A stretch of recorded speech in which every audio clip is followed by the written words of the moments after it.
తను మాలిని కొడుకునని కార్తీక్‌తో నిజం చెప్పేసిన సూరజ్, నిజంగానే సూరజ్ మాలిని కొడుకా?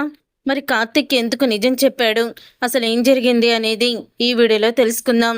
వీడియో నచ్చితే తప్పకుండా లైక్ చేయండి. జ్యోత్స్నాని సూరజ్‌కి ఇచ్చి పెళ్లి చేయాలని ఇక కార్తీక్ అయితే సూరజ్ గురించి మొత్తం వివరాలు తెలుసుకోవాలనుకుంటాడు. సూరజ్‌ని శివన్నారాయణ బయటికి గెంటేశాడని జ్యోత్స్న చాలా ఆనందపడుతూ ఉంటుంది. కానీ ఆఫీస్లో సూరజ్ కనపడంగానే ఇంకా నువ్వున్నావా, నిన్ను బయటికి గెంటేయలేదా అని అడుగుతూ ఉంటుంది. నేనెందుకు వెళ్తాను బంగారం, నేను ఇక్కడే ఉంటాను అని చెప్తూ ఉంటాడు. అప్పుడే ఇంకా సూరజ్ని లోపలికి తీసుకువెళ్ళి వివరాలు అడుగుతూ ఉంటాడు కార్తీక్. తలుపు చాటు నుండి అసలు ఈ సూరజ్ గురించి అన్ని వివరాలు బావెందుకు అడుగుతున్నాడు అని జ్యోత్స్న వింటూ ఉంటుంది. అప్పుడు ఇక సూరజ్ని కూర్చోబెట్టి, చూడు సూరజ్, నీ గురించి చాలా విషయాలు తెలుసుకోవాలి. అసలు నువ్వెవరు, ఎక్కడ పుట్టావో, ఎక్కడ చదువుకున్నావో, అసలు నువ్వు, నీ తల్లిదండ్రులు, మీ బంధువులు ఎవరైనా ఉన్నారా, మీ అసలు ఊరేంటి అని అన్ని వివరాలు కూడా అడుగుతూ ఉంటాడు కార్తీక్. అలా అడుగుతూ ఉన్నప్పుడే ఇక సూరజ్ అయితే చెప్పడానికి మొహమాట పడుతూ ఉంటాడు, ఆలోచిస్తూ ఉంటాడు. సూరజ్ అలా ఆలోచిస్తూ ఉన్నప్పుడే ఇక కార్తీక్ అయితే, ఏంటి సూరజ్ అలా ఆలోచిస్తున్నావు అని అడుగుతూ ఉంటే, ఒకసారి మీకు అన్ని వివరాలు చెప్పాను కదా, మళ్ళీ అడుగుతున్నారేంటి అని సూరజ్ అడగడంతో, నువ్వు మొత్తం వివరాలన్నీ చెప్పావు, కానీ అప్పుడు పైపైనే చెప్పావు, నాకెవరూ లేరని సింపుల్గా చెప్పేశావు. కానీ ఇప్పుడు నీ పుట్టి పూర్వోత్తరాలు అన్నీ కూడా కావాలి అని చెప్పడంతో అప్పుడే ఇక ఆ మాట విని, నాకు అమ్మ ఉంది, తాతయ్య ఉన్నాడు, బంధువులు ఉన్నారు, మేనత్తుంది, మేనమా ఉన్నాడు, అందరూ కూడా ఉన్నారు అని చెప్పడంతో ఒక్కసారి కార్తీక్, దీప, జ్యోత్స్న కూడా షాక్ అయిపోతూ ఉంటారు. అప్పుడే ఇక సూరజ్ అలా చెప్పడంతో, మరి ఫస్ట్లో ఎవరూ లేరు, అనాథ అన్నట్టు చెప్పావు, మరి ఇంతమంది ఉండి మరి నువ్వెందుకు అలాగా ఎవరూ లేనట్టు మా తాతయ్య వాళ్ళ గెస్ట్ హౌస్లో ఉంటున్నావు అని అడుగుతూ ఉంటాడు. అప్పుడు ఇక కార్తీక్, కానీ నేను అందరితో తెగదింపులు చేసేసుకున్నాను, నాకు వాళ్ళెవరూ కూడా నచ్చలేదు అని చెప్తూ ఉంటాడు సూరజ్. సూరజ్ మాటలకి షాక్ అయిపోతూ ఉంటాడు కార్తీక్. నువ్వేం చెప్తున్నావో అర్థం కావడం లేదు. అమ్మ ఉంది, తాతయ్య ఉన్నాడన్నావు, అసలు అమ్మతో ఎవరైనా గొడవ పెట్టుకుంటారని అడిగితే నేను పెట్టుకుంటాను. వాళ్ళు చేసే పనులు నచ్చక ఒకళ్ళు ఒకరిని నాశనం అవ్వాలని కోరుకుంటూ, వాళ్ళు చేసే పనులు నచ్చక వాళ్ళు వద్దనుకొని వచ్చేశాను అని చెప్తూ ఉంటాడు సూరజ్. ఇక సూరజ్ అన్న మాటలకి అప్పుడే కార్తీక్, చూడు బాస్, ఇంతకన్నా నేను ఇంకేమీ చెప్పలేను, ఈ వివరాలన్నీ ఎందుకు అడుగుతున్నారు అని అడుగుతూ ఉంటాడు సూరజ్. నీకు జ్యోత్స్నాకి పెళ్లి చేయాలని మా తాత నిర్ణయం తీసుకున్నాడు అని అనంగాల్ని ఒక్కసారి అది వింటున్న జ్యోత్స్న షాక్ అయిపోతూ ఉంటుంది.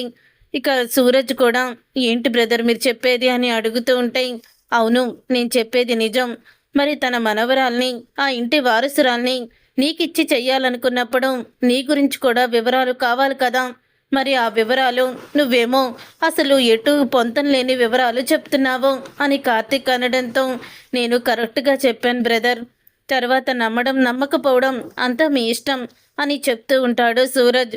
అప్పుడు ఇక సూరజ్ మాటలకి అంటూ ఉంటాడు కార్తీక్ అయితే, సరే సూరజ్ నువ్వు వెళ్ళు అని పంపించేస్తాడు.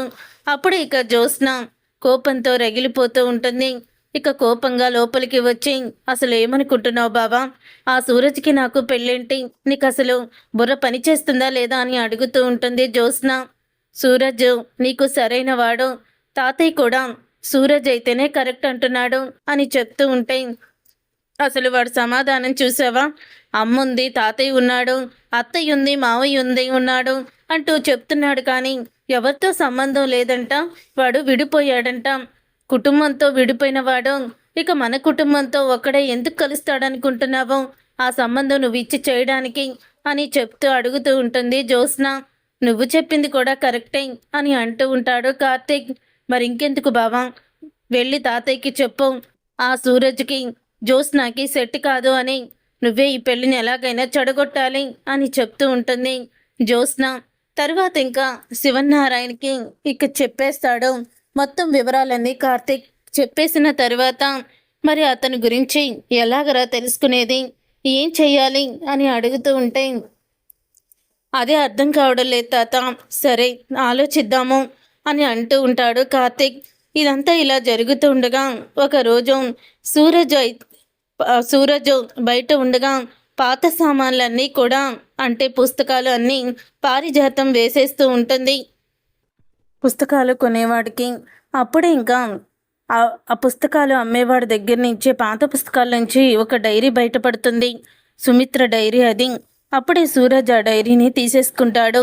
ఇక తీసేసుకొని తను దాచేస్తాడు అది ఇవ్వకుండా. తరువాత సూరజ్ గదిలోకి వెళ్ళి ఆ డైరీని అయితే చదువుతాడు. డైరీని చదువుతూ సూరజ్ అయితే ఇక షాక్ అయిపోతూ ఉంటాడు. ఇక షాక్ అయిపోతూ, లేదు, నేను నేను ఎందుకు ఇక్కడికి వచ్చాను, అది అసలైన కారణం కాదు, నేను ఇంకా నిజాన్ని దాచిపెట్టడం అస్సలు కూడా కరెక్ట్ కాదు అని అనుకుంటూ ఉంటాడు సూరజ్. అలా అనుకున్న సూరజ్ కార్తిక్కి ఫోన్ చేస్తాడు. నీతో నేను మాట్లాడాలి బ్రదర్, నా వాళ్ళ గురించి అడిగావు కదా, మొత్తం నీకు నిజాలను చెప్తాను అని అంటూ ఉంటే, సరే వస్తున్నాను అని అంటూ ఉంటాడు. అప్పుడే ఇంకా కార్తీక్ వచ్చిన తర్వాత, ఇక కార్తీక్ చెప్పు బ్రదర్, ఎవరు మీ వాళ్ళు అని అడుగుతూ ఉంటాడు. అప్పుడే ఇక సూరజ్ అయితే, నేను దక్షిణామూర్తి మనవడిని, మాలని కొడుకుని అని నిజాన్ని బయట పెడతాడు. అది విని ఒక్కసారి షాక్ అయిపోతూ ఉంటాడు కార్తీక్.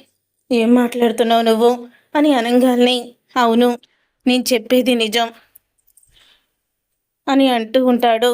అప్పుడే సూరజ్, నేను మా అత్తయ్యని మా తాతయ్యని కలపాలని వచ్చాను. శివనారాయణ వల్ల మా కుటుంబం నాశనమైందని మా తాతయ్య మా అత్తయ్య గురించి బాధపడుతూ ఉంటే ఆ బాధ చూడలేక నేను వచ్చాను. ఎలాగైనా అత్తయ్యని తాతయ్యని ఒక్కటి చేయాలనుకున్నాను. వాళ్ళు మా కుటుంబానికి అన్యాయం చేశారని నాకు చెప్పారు, కానీ వాళ్ళు ఈ కుటుంబానికి చేసిన అన్యాయం గురించి చెప్పలేదు. నిన్న అత్త పాత డైరీ పుస్తకాలు అమ్మేవాడికి పారిజాతం గారు వేస్తూ ఉంటే అది నా చేతికి వచ్చింది. ఆ డైరీ చూసిన తరువాతే మా తాత ఎంత తప్పు చేశాడో మా అత్త విషయంలో అప్పుడు నాకు పూర్తిగా క్లారిటీ వచ్చింది అని అంటూ ఉంటే, అప్పుడే ఆ మాట విని కార్తీక్, అంటే ఇప్పుడు నువ్వు మాలిని ఇవి కొడుకువి, దక్షిణామూర్తి మనవడివి, మరి ఇప్పుడు ఏం చేయాలనుకుంటున్నావు నువ్వు అని అనగానే, ఈ నాటకాన్ని ఇక్కడితో ఆపేస్తాను, ఇక నేను తిరిగి వెళ్ళిపోతాను అని అంటూ ఉంటాడు. అప్పుడే కార్తీక్, లేదు బ్రదర్, నువ్వు ఉండాలి, జ్యోత్స్నాని పెళ్లి చేసుకోవాలి, మేనల్లుడే తన అల్లుడయ్యాడని సుమిత్ర అత్త ఆనందపడాలి, నువ్వే జ్యోత్స్నాకి కరెక్టు. జ్యోత్స్నాని నువ్వు నాటకంగా ఇష్టపడుతున్నావా, నిజంగానే ఇష్టపడుతున్నావా, ఇష్టపడినట్టు నటిస్తున్నావా అని అడుగుతూ ఉంటే, జ్యోత్స్నాని నిజంగానే ఇష్టపడుతున్నాను బ్రదర్, తనంటే నాకు చాలా ఇష్టం అని నిజాన్ని బయట పెడతాడు. అయితే నేను చెప్పినట్టు చెయ్యి, జ్యోత్స్నా మెడలో తాలికట్టు అని అనగానే, వద్దు బ్రదర్, తర్వాత చాలా ఇబ్బంది అయిపోతుంది, గొడవలు అవుతాయని అంటూ ఉంటే, లేదు నేను చూసుకుంటాను అని కార్తిక్ అయితే అంటాడు. చూసారుగా ఫ్రెండ్స్, మరి ఏ ధైర్యంతో దక్షిణామూర్తి మనవడైన సూరజ్కి జ్యోత్స్నాకి కార్తిక్ పెళ్లి చేయాలనుకుంటున్నాడు, అసలు ఏం జరగబోతుందనేది రాబోయే కథలో తెలుసుకుందాం. ఈ వీడియో మీకు నచ్చితే తప్పకుండా లైక్ చేసి ఛానల్ని సబ్స్క్రైబ్ చేసుకొని పక్కనే ఉన్న గంట సింబల్పై ఆలని క్లిక్ చేయండి.